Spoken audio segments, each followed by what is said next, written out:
Good morning, class 7th. In the previous class, we have started our chapter 2, that is a gift of chappals. And the story so far is Mridu went to her uncle home and she noticed that there is a cat and his cousins were hiding it from their grandmother. वो उसको छुपा रहे थे cat से. And the cat was a descendant of the Pallavas. Mahabalipuram के जो ऋषि cat थी वो नाम दिया गया. और they were talking about this and suddenly उन्हें एक आवाज़ आती है और वो जाकर देखते हैं कि किस चीज़ की ये आवाज़ है. Now we will start with second part. मृदु crept up to the window. मृदु जाकर विंडो से झांकने लगी. crept up मतलब झांकने लगी. लाली was sitting a little distance away, awkwardly holding her violin and bowstring, her elbows jutting out and her eyes glazed with concentration. तो क्या कर रही थी कि उसके हाथ कहाँ थे. ऑकवर्डली उसने बहुत ही अजीब तरीके से पकड़ रखा था वायलिन एंड बो का जो स्ट्रिंग था और हर एल्बोज को. उसने आपने देखा होगा कि किस तरीके से हम वायलिन बनाने के लिए पोजीशन लेते हैं. एंड और जो उसकी आंखें थी वो एकदम कॉन्सेंट्रेशन से गेज, मतलब उसने बहुत ही कॉन्सेंट्रेशन से सीख रही थी. In front of her, which most of his back to the window, was the bony figure of the music master. bony figure मतलब हड्डियों का ढांचा, मतलब एक पतला दुबला उनका क्या बैठा था, music master. She had a mostly bald head. bald head मतलब वो उनके सर पे ज़्यादा बाल नहीं थे. With a fringe of oil black hair falling around his years and old fashion जो टफ्ट. उन्होंने क्या कर रखा था, आप जैसे पिक्चर में देखेंगे इस तरीके के थे वो. उनके आगे के साइड में बाल नहीं थे बट पीछे के साइड में बहुत सारे बाल थे एंड देवर ऑयल्ड, तेल लगा हुआ था उनमें.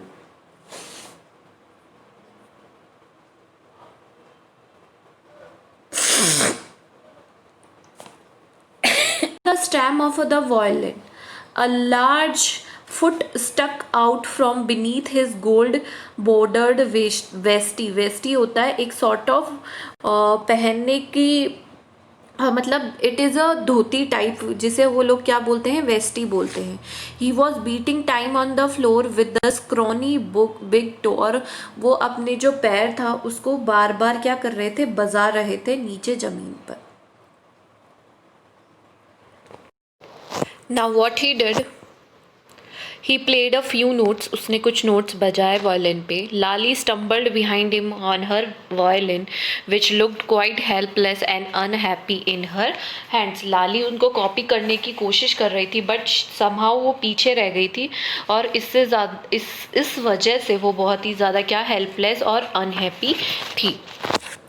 What a difference! The music masters quite notes seem to float up and settle perfectly into the invisible tracks of melody. तो उसने कहा क्या डिफरेंस है ना ये, कि जो म्यूज़िक मास्टर है उसकी जो नोट्स है वो एकदम इतने कानों में इतने मेलोडी की तरह घुल रहे हैं. It was like the wheels of a train fitting smoothly into the rails and whizzing along as Ravi said. उसने कहा कि जैसे ट्रेन पर जो पटरी पे ट्रेन चलती है उसमें एक आवाज़ आती रहती है विजिंग की, एक फ्लो में जो सारी चीज़ें होती हैं उसी तरीके से इसकी आवाज़ें भी आ रही हैं. Mridu stared at huge beringed hand moving effortlessly up to the violin stem making lovely music. तो जो मृदु थी वो उसको बहुत तरीके से घूर रही थी. एंड जो बेरिंग्ड होती है बेटा, वो होती है एक रिंग होती है जिससे वायलिन बजाया जाता है, उसकी तरफ देख रही थी. And how he is making back. there was Lali derailing again. अब लाली जो थी वो सीख रही थी तो फिर उसकी जो ट्रेन थी जो पटरी से उतर गई, मतलब वो वायलिन बहुत बुरा बजाने लगी. Amma came a wail from the gate, Amma oh. तो उन्होंने सडनली एक आवाज़ सुनाई गई, अम्मा अम्मा गेट से आई. Ravi sent the beggar away, cried his mother from the back veranda where she was chatting with Tapi, उन्होंने रवि को कहा जो भिखारी आया है उसे भेज दो यहाँ से। और वो क्या कर रही थी, पीछे बैठी थी वरांडा में, अपनी जो उनकी जो सिस्टर आई थी तापी, उनसे बातें कर रही थी, chatting with. He has been coming here every day for the past week, यहाँ पर ये जो भिखारी है वो रोज़ आ रहा है एक हफ्ते से, पास्ट वीक पिछले वीक से। And it's time he found another house to back from, party explain to तापी। तो उन्होंने कहा कि ये यहाँ रोज़ आ रहा है और एक हफ्ता हो गया, अब इसे टाइम आ गया है कि इसे अब दूसरा घर ढूंढ लेना चाहिए। मृदु एंड मीना फॉलोड रवि, मृदु और मीना रवि के पीछे पीछे चली गई। The beggar was already in the garden making himself quite at home, जो बैगर था वो कहाँ खड़ा था, गार्डन में, और चुपचाप वहाँ पर खड़ा था। He had spread his upper cloth under the Neem tree, जो उसका ऊपर वाला जो क्लोथ था उसको नीम ट्री के नीचे उसने स्प्रेड कर लिया, बिछा लिया। And was leaning against it trunk apparently prepared to take a still snooze while he waited for the ants to appear। तो उसने क्या सोचा कि मैं यहाँ थोड़ी देर सुस्ता लेता हूँ, स्नूज मतलब सुस्ताना, जब तक कि कोई अंदर से आता है। Go away said Ravi sternly, बहुत ही मतलब फॉर्मली उसने कहा, गो अवे, सीरियसली कहा। My party says it's time you to found another house to back from, तो उन्होंने कहा मेरी पार्टी ने कहा है अब तुम्हें दूसरा घर ढूंढ लेना चाहिए भीख मांगने के लिए। The beggar opened his eyes very wide and gazed at each of the children one by one, beggar ने अपनी आंखें बड़ी बड़ी करी और एक एक बच्चे को देखने लगा।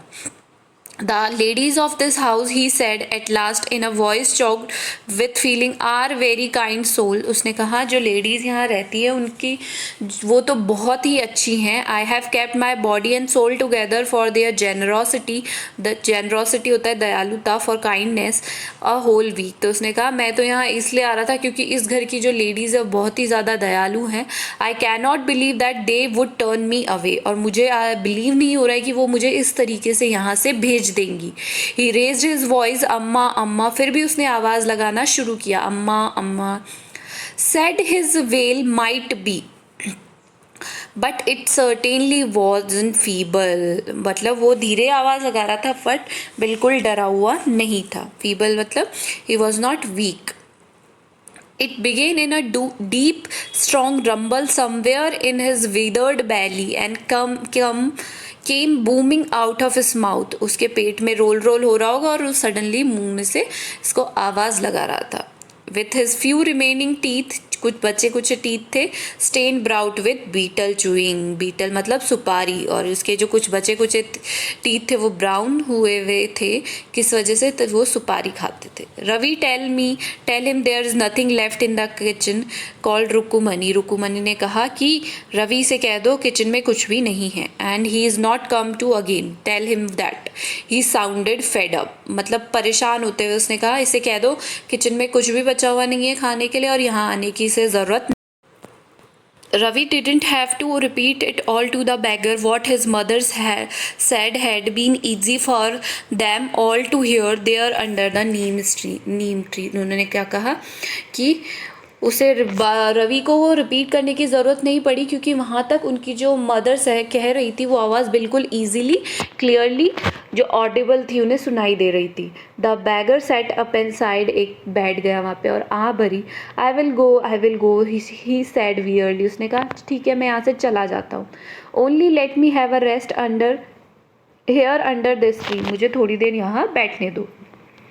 The sun is so hot the tar has melted on the road, तो उसने क्या कहा सन बहुत हॉट हो चुका है, जो तार है जो रोड है वो बहुत ही ज़्यादा गर्म हो चुकी है।